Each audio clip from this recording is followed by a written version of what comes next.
Genesis chapter 35. Jacob returns to Bethel. Then God said to Jacob, "Go up to Bethel and settle there, and build an altar there to God, who appeared to you when you were fleeing from your brother Esau." So Jacob said to his household and to all who were with him, "Get rid of the foreign gods you have with you, and purify yourselves, and change your clothes. Then come, let us go up to Bethel, where I will build an altar to God, who answered me in the day of my distress, and who has been with me wherever I have gone." So they gave Jacob all the foreign gods they had, and the rings in their ears, and Jacob buried them under the oak at Shechem. Then they set out, and the terror of God fell on the towns all around them, so that no one pursued them. Jacob and all the people with him came to Luz, that is, Bethel, in the land of Canaan. There he built an altar, and he called the place El-Bethel, because it was there that God revealed himself to him when he was fleeing from his brother.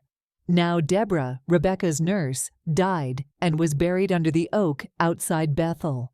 So it was named Allon Bakuth. After Jacob returned from Paddan Aram, God appeared to him again and blessed him. God said to him, "Your name is Jacob, but you will no longer be called Jacob. Your name will be Israel." So he named him Israel. And God said to him, "I am God Almighty. Be fruitful and increase in number. A nation and a community of nations will come from you, and kings will be among your descendants. The land I gave to Abraham and Isaac, I also give to you, and I will give this land to your descendants after you." Then God went up from him at the place where he had talked with him. Jacob set up a stone pillar at the place where God had talked with him, and he poured out a drink offering on it. He also poured oil on it. Jacob called the place where God had talked with him Bethel. The deaths of Rachel and Isaac. Then they moved on from Bethel. While they were still some distance from Ephrath, Rachel began to give birth and had great difficulty. And as she was having great difficulty in childbirth, the midwife said to her,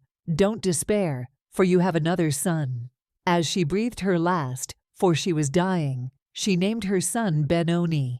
But his father named him Benjamin. So Rachel died and was buried on the way to Ephrath, that is, Bethlehem. Over her tomb, Jacob set up a pillar, and to this day that pillar marks Rachel's tomb. Israel moved on again and pitched his tent beyond Migdal-Eder. While Israel was living in that region, Reuben went in and slept with his father's concubine Bilhah, and Israel heard of it.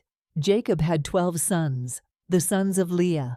Reuben, the firstborn of Jacob, Simeon, Levi, Judah, Issachar, and Zebulun. The sons of Rachel, Joseph and Benjamin. The sons of Rachel's servant, Bilhah, Dan and Naphtali. The sons of Leah's servant Zilpah, Gad and Asher. These were the sons of Jacob, who were born to him in Paddan Aram. Jacob came home to his father Isaac in Mamre, near Kiriath Arba, that is Hebron, where Abraham and Isaac had stayed.